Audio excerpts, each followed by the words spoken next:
ശ്യാമ, ശക്തമായി അവർ പ്രതികരിക്കുകയാണ് വീണ്ടും ഈ സംഭവത്തിന് ശേഷം. കാരണം അവർക്ക് അത്രത്തോളം ആശങ്ക നിലനിൽക്കുന്നുണ്ട് എന്ന് അവരുടെ വാക്കുകളിൽ നിന്നും വ്യക്തമാണ്. ഇപ്പോഴും ആ പ്രതിഷേധം അവർ അറിയിക്കുകയാണോ?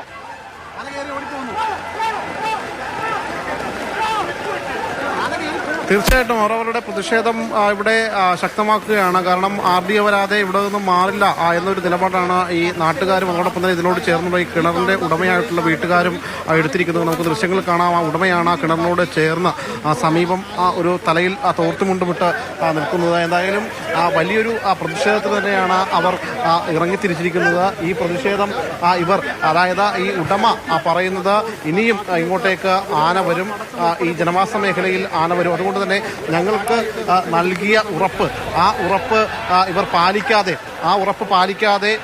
ആണ് ഞങ്ങളെ കബളിപ്പിക്കുകയായിരുന്നു എന്ന ഒരു നിലപാടാണ് നിലവിൽ ഈ നാട്ടുകാരെടുത്തിരിക്കുന്നത്. അതുകൊണ്ട് തന്നെ RDO വരാതെ ഇവിടെ നിന്നും മാറില്ല, ഈ JCB ഇവിടെ നിന്നും വിട്ടുകൊടുക്കില്ല എന്നൊരു നിലപാട് നാട്ടുകാരും കൂടി ചേർന്ന് എടുത്തിട്ടുണ്ട്. എന്തായാലും വനം വകുപ്പ് ഈ പറയുന്ന ഈ ഒരു ദൗത്യം അത് ഈ ജനങ്ങളെ കബളിപ്പിച്ച് നടത്തിയതാണ് എന്നതാണ് പ്രധാനമായിട്ടും ഇവർ ഉന്നയിക്കുന്നത്. ഇവർ പ്രധാനമായും ഈ ഒരു ആന ഈ കിണറ്റിൽ കുടുങ്ങിയപ്പോൾ ഇവർ ഉന്നയിച്ച കാര്യം, ഈ ആനയെ മയക്കുവെടി വെച്ച് മറ്റൊരു കാട്ടിലേക്ക് വിടണം എന്നൊരു ആവശ്യമായിരുന്നു നാട്ടുകാർ ഉന്നയിച്ചത്. എന്നാൽ ആ ആവശ്യം ആദ്യഘട്ടത്തിൽ അംഗീകരിച്ച് അത് പേപ്പറിൽ എഴുതി നൽകുകയും പിന്നീടാണ് 144 പ്രഖ്യാപിക്കുകയും അതിനുശേഷം ഇവിടെ നിന്ന് ആളുകളെല്ലാം മാറ്റിയ ശേഷം പെട്ടെന്ന് ഒരു മഴ കൂടി വന്നപ്പോൾ ആ മഴയത്ത് പെട്ടെന്ന് എടുത്ത ഒരു തീരുമാനമായിരുന്നു ഈ കിണർ പൊളിച്ച് അതിന് വഴിയുണ്ടാക്കി കൊടുത്ത് ആനയെ പുറത്തിറക്കുക എന്ന ആ നടപടി എന്തായാലും ഈ പ്രദേശവാസികൾക്ക് അതിനെതിരെ വലിയ ഒരു പ്രതിഷേധം തന്നെയാണ് ഇവർ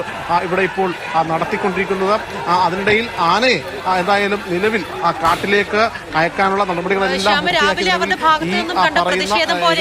നാട്ടുകാർക്ക് കൊടുത്ത വാക്കുകൾ അത് തെറ്റിച്ചിരിക്കുകയാണ്, ഞങ്ങളെ പറ്റിച്ചിരിക്കുകയാണ് എന്നാണ് നാട്ടുകാർ പറയുന്നത്. ഈ ഉദ്യോഗസ്ഥർ എന്താണ് ഇവരോട് തിരിച്ചു പറയുന്നത്?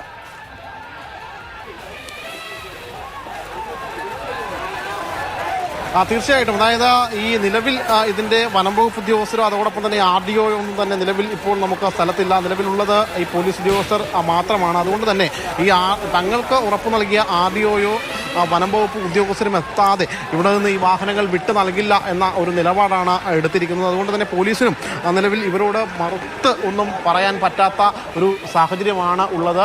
ആ ഒരു ഘട്ടത്തിൽ RDO എത്തണം എന്ന ഒരു നിലപാടിൽ തന്നെ ഉറച്ചു നിൽക്കുകയാണ്. ഈ കിണറിന് മുന്നിൽ നിൽക്കുന്നതാണ് ആ കുടുംബം.